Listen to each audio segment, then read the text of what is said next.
მოგესალმებით, მედია კავშირი ობიექტივი განაგრძობს პირდაპირ ეთერში ტელე და რადიო მაუწყებლობას თქვენ უსმენთ და უყურებთ სოციალურ თემატიკას.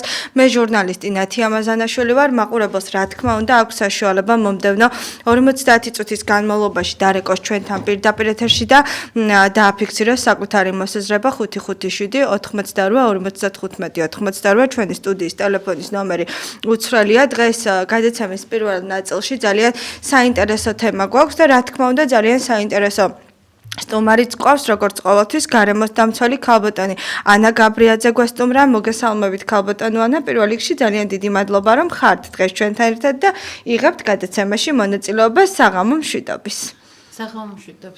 მოგესალმებით ქალბატონო ანა, ძალიან საინტერესო საკითხით ხართ დღეს ჩვენთან მობრძანებული. ასე რომ ვთქვათ, საშვილიშვილო საქმეს აკეთებთ და ყველა იმ ადამიანის გასაკეთებელს, რომელიც დღეს ამ საკითხზე უნდა მუშაობდეს. ეს ეხება დიღმის ტყეპარკის მდგომარეობას, მაყურებელს რომ ავუხსნათ და ასევე არის სასმელი წყლის დაბინძურების საფრთხეც. უფრო კონკრეტულად და დეტალურად ქალბატონი ანა მოგვიყვება ამ თემაზე. გისმენთ ქალბატონო ანა, რა ხდება დიღმის ტყეპარკის ტერიტორიაზე და რატომ ემუქრება სასმელწყალს დაბინძურება? მოგესალმებით. ძალიან დიდი მადლობა მოწვევისთვის. ჩემი ცხოვრების 20 წელი არის დაკავშირებული დიღმის ტყეპარკის დაცვასთან. ეს ტერიტორია სრულად იყო გაყიდული და თანდათან დაუბრუნდა ქალაქს. მხოლოდ მცირე ნაწილი კერძო საკუთრებაში დარჩა.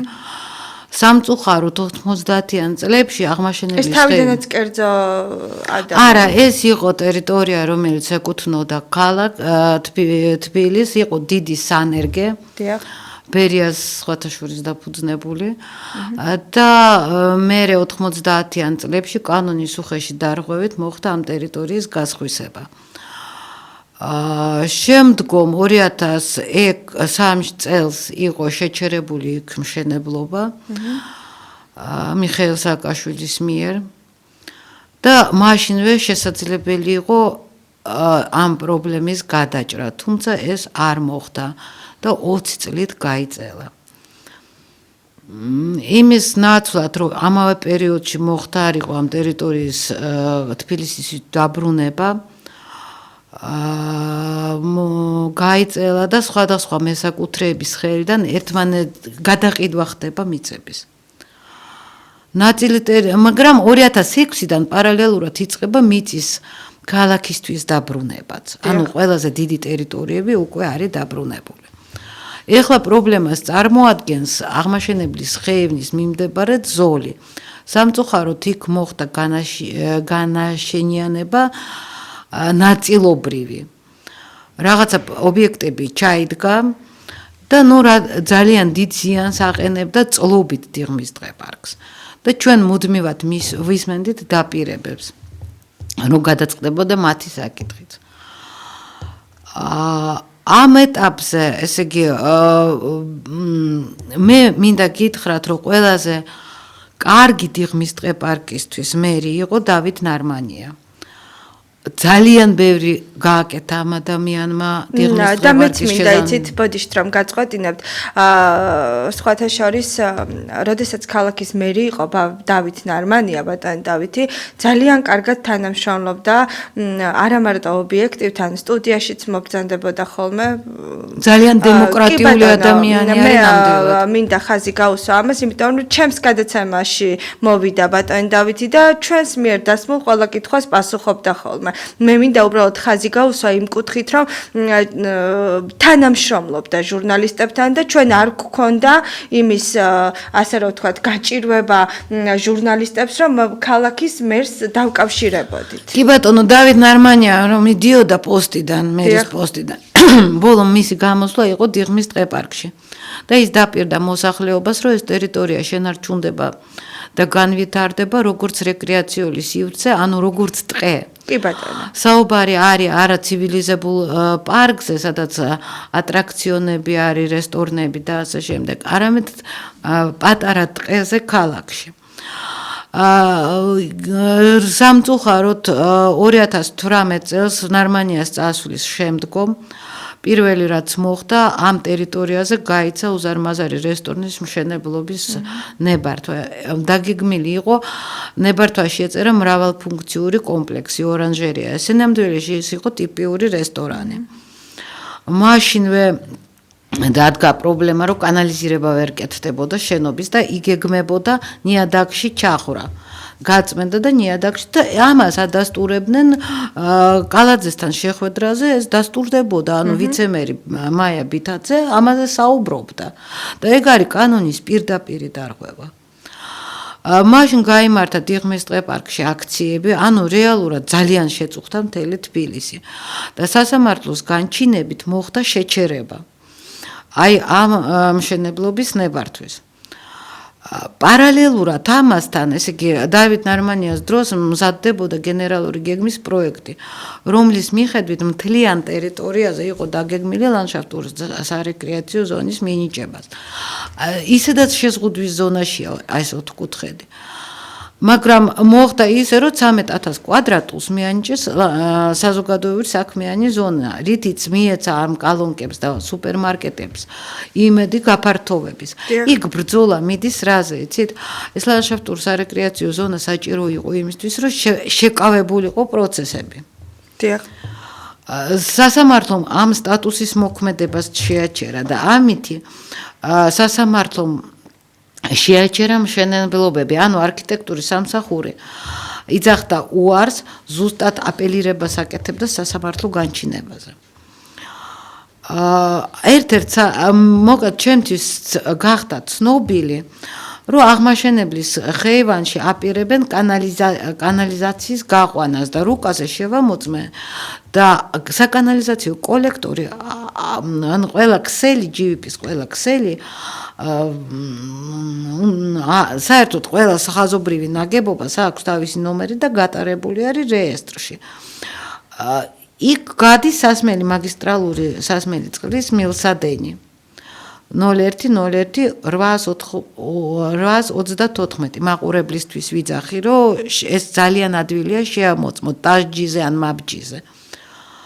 საკანალიზაციო კოლექტორი არ მოიძებნა, სანიაღორეც არის.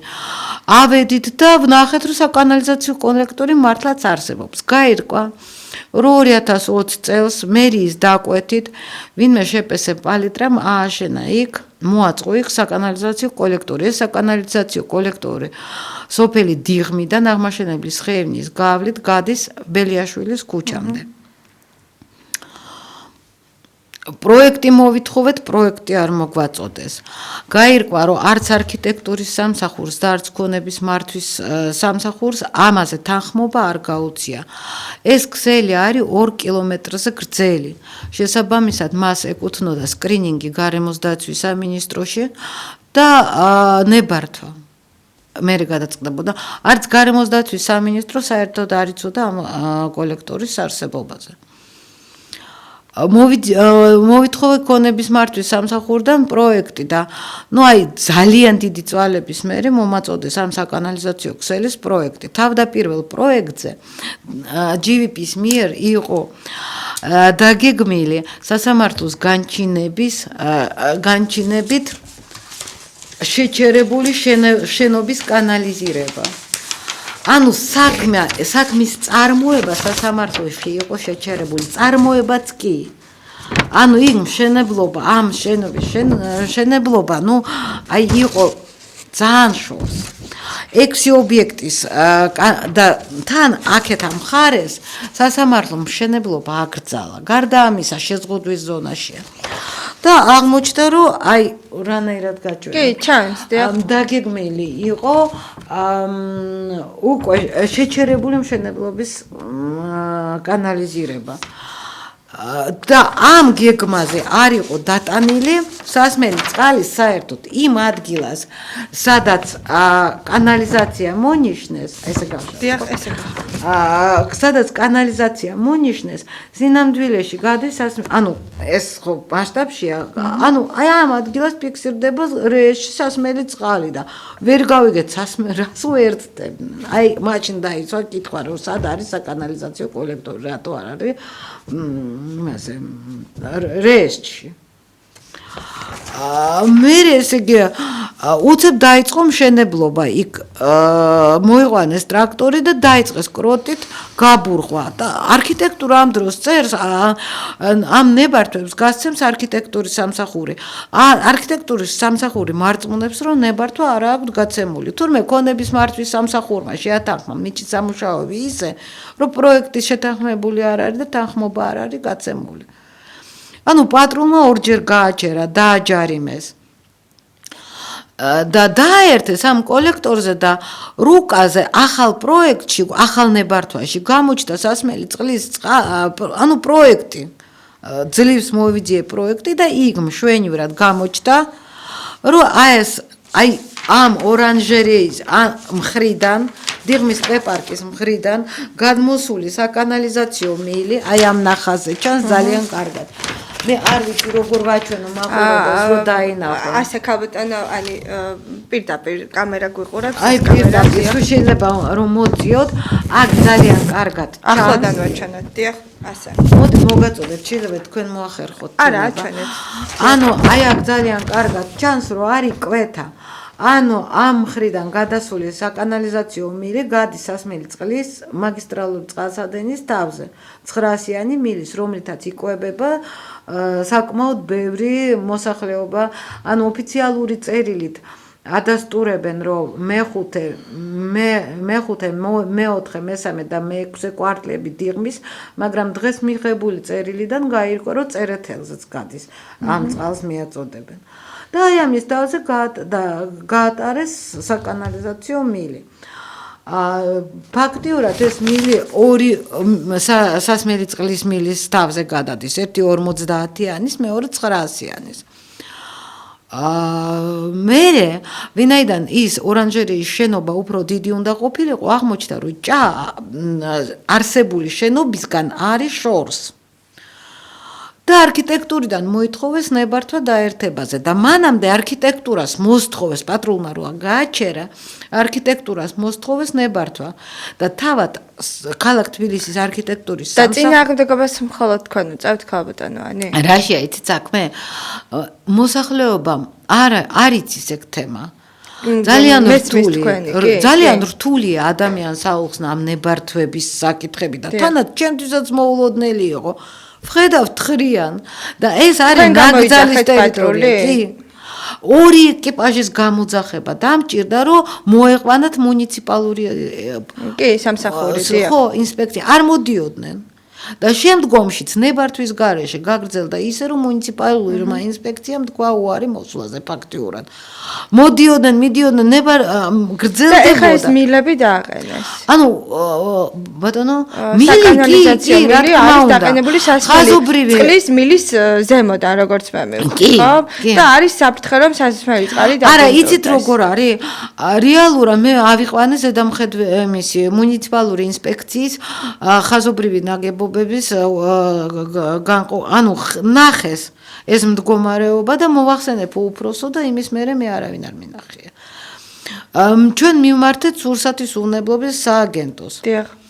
დაიწყო მოკვლევა. სურსათის უნებლობის სააგენტოში GVP-მ სულ სხვა სქემას წარმოადგინა და იქ სადაც GVP-მ მონიშნა სასმელი წყლის მილი მეორე მხრიდან. იქ რეალურად არის სანიაღვრე მილი. საქმე იმაშია რომ Georgian Water and Power-ის მიერ წარმოდგენილ პროექტში საერთოდ არ არის სასმელი წყლის ჭა, რომელიც იქ ადგილზეა. ანუ სულ სხვა რაღაც წარადგინა. ანუ ეს ნახაზები არ ასახავს რეალობას. ეს არის დანაშაული. დანაშაული ბევრია ძალიან, მაგრამ საქმე რაშია, იცით, ორი განჩინება დაირღვა სასამართლოზე. სურსათის უვნებლობის სააგენტოს ვერ აწარმოებს ტექნიკურ ექსპერტიზას. მათი ანუ პასუხი რა მიიღეთ სურსათის? სურსათის უვნებლობის სააგენტო, ხო, იმის მერე რაც გაკეთდა ეს კანალიზირება, ის მფლობელი, რომელსაც ეკუთვნოდა ეს ნაკვეთი შეპესე ორანჟერია. ორანჟერიამ გაასხვისა ნიკორაზე და იქ იგეგმება სუპერმარკეტის გახსნა. ანუ ნიკორას ეგ კანალიზირება არ მოუწყია, მოაწყო წინა მფლობელმა და ეს მდგომარეობაში მიყიდა. სურსათის უვნებლობის სააგენტომ პირველ რიგში მიმართა ნიკორას და გააფრთხილა, რომ გარკვეული მონაკვეთები, მე წავიკითხავ, იმიტომ რომ ეს ესეთ დელიკატური საკითხია, არ ვთქვა არასწორად. აი, მე წაგიკითხავთ. აღნიშნულთან დაკავშირებით გაცნობებთ, რომ ქალაქ თბილისში აღმაშენებლის ხეივანში რიგ მონაკვეთებში არსებული წყალსადენ წყალანინების ქსელის მიმდებარე ტერიტორია წარმოადგენს გაზრდილი საფრთხის ზონას, რაც შესაძლოა გამოიწვიოს სასმელი წყლის დაბინძურება. გთხოვთ გაითვალისწინოთ ზემოაღნიშნული თქვენ მომავალ საქმიანობაში. სიტყვიერად მე ამიხსნეს, რომ სუპერმარკეტმა უნდა გაწმინდოს ის წყალი, რომელსაც მიიღებს აი ამ ყველაფრის შედეგად. მე ბუნებრივია გამიჩნდა კითხვა მოსახლეობასთან დაკავშირებით. მე იქ ვცხოვრობ, პირადად ჩემთვისაც ხო არსებობს საფრთხე, მე ვერ გავწმინდავ ჩემს სასმელ წყალს და არც უნდა გავწმინდო. და მე დამიდასტურეს, რომ აი ამასაც წავიკითხავ, იმიტომ რომ მე ძალიან არ მინდა მოსახლეობაში პანიკის დათესვა. და საერთოდ არაფერს არ ვიტყოდი, რამე წინწვარო ყოფილიყო მაგ საქმეში. აღნიშნული გაცნობებთ, რომ ქალაქ თბილისში აღმაშენებლის ხეივანში მიწის ნაკვეთებიდან 0113-01-022-245 ეს არის ნიკორას საკუთრება, 0113-02-188 ეს არის შეპესე კონტინენტალი და 0113-01-022-124 ეს არის მარკეტი. გამოყვანილი წყალმომარაგების სისტემების მილგაყვანილობა და ჭების გამო წყალმომარაგების მილგაყვანილობის 01-01-834 სანიტარული დაცვის ზოლის სიგანე არ არის სრულ შესაბამისობაში საქართველოს დღეისთვის მოქმედი შრომის ჯანმრთელობის და სოციალური დაცვის მინისტრის 2001-16 აგვისტოს ბრძანების დამტკიცებული წყალმომარაგების წყაროებისა და სასმელი სამეურნეო დანიშნულების წყალსადენების სანიტარული დაცვის ზონების სანიტარული წესების და ნორმების საწყად 2-1 ანუ დარღვეულია ის დისტანცია 10 მეტრიანი ანუ 10 მეტრის დისტანციაში კანალიზირების მოწყობა არ შეიძლებოდა და არის მოწყობილი ეს კანალიზაცია. რეალურად სანიტარული ზონა ირღვევა. ეს თავისთავად ნიშნავს რისკს. დღეს მივიღე სურსათის უვნებლობის სააგენტოდან კიდე ერთი წერილი, რომლითაც ადასტურებენ, რომ საფრთხე არსებობს და ასევე წერენ, რომ ეს დარღვევა აიმეორებენ თავის უკვე ნათქვამს, რომ სანიტარული დაცვის ზოლი არის დარღვეული, არსებობს გარკვეული საფრთხე სასმელი წყლის დაბინძურების და ისინი ძალიან ბეჯითად იღებენ სინჯებს. სხვა არაფერი სურსათის უვნებლობის სააგენტოს არ შეუძლია. მთელი ეს პერიოდი მე მთელი ეს პერიოდი დაახლოებით დამიწერენ, მაგრამ დაახლოებით 4 წუთი გვაქვს დარჩენილი. რას ეტყვით? იცით რა არის მდგომარეობა, არის რეალურად საგანგაშო. იქ დაფუძნდება დიდი სუპერმარკეტი. 3 ობიექტს აქვს გადმოყვანილი კანალიზაცია და დარღვეულია სანიტარული დაცვის ზონა. სურსათის უვნებლობის სააგენტო გაძლიერებულ რეჟიმში იღებს იღებს სინჯებს. ამის დამალვა მოსახლეობისგან ჩემი მხრიდან არ იქნებოდა სწორი, იმიტომ რომ ჩემი რესურსი ამოწურულია. მე სასამართლოში მხოლოდ ერთი ობიექტის შეჩერების მოთხოვნით ვარ, იმიტომ რომ სხვა ნებართვაც კი არ არსებობს. ანუ თქვენ მე ვთხოვ ცენტრალურ ხელისუფლებას. ქალაქ თბილისი არ არის სუვერენული სახელმწიფო, ეს არის საქართველოს შემადგენელი ნაწილი. დაინტერესდით, ვაკის პარკის ტრაგედია არ გახდა გაკვეთილი.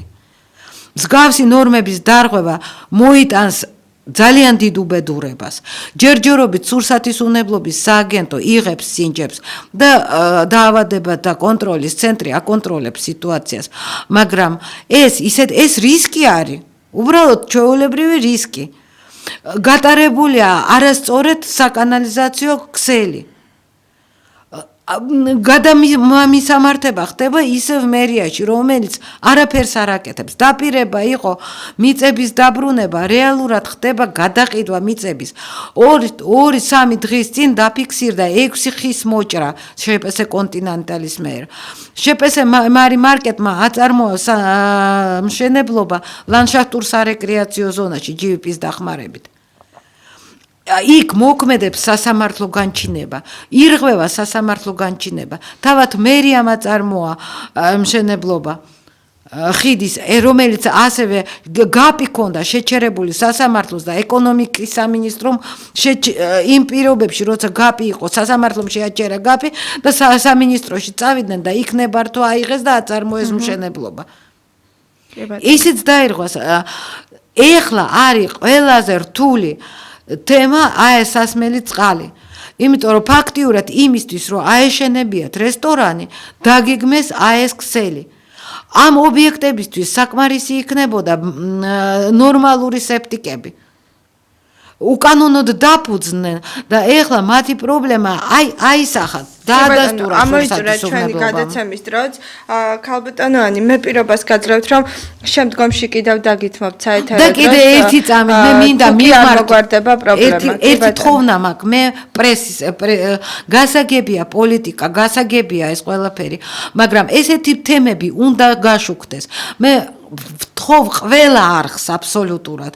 თუ შეიძლება გაჩვენებთ საკუთებს, გადაგაღებინებთ, გააშუქეთ. ნამდვილად გეთანხმებით და მეც მივმართავ ჩემს კოლეგებს, რომ დაინტერესდნენ და ეს ძალიან რთული და მძიმე საკითხი ერთდროულად მოვაგვაროთ. დიდი მადლობა ქალბატონო ანა საინტერესო საუბრისთვის. გმადლობთ, რომ ასე იცავთ ჩვენს ქალაქს და აი ასეთი კარგი გარემოს დამცველი ბრძანდებით. გმადლობთ მობრძანებისთვის ანა გაბრიაძე. თქვენ და თუ კიდე მექნება პრობლემა ისევ თქვენთან. დიდი მადლობა, აუცილებლად დაგвсავთ პირდაპირ ეთერში, იმიტომ რომ ეს ეხება ჩვენი დედაქალაქის ძალიან მნიშვნელოვან საკითხს. გარემოს დამცველი ანა გაბრიაძე და რამდენიმე წუთში შემოგიერთდებით პირდაპირ ეთერში.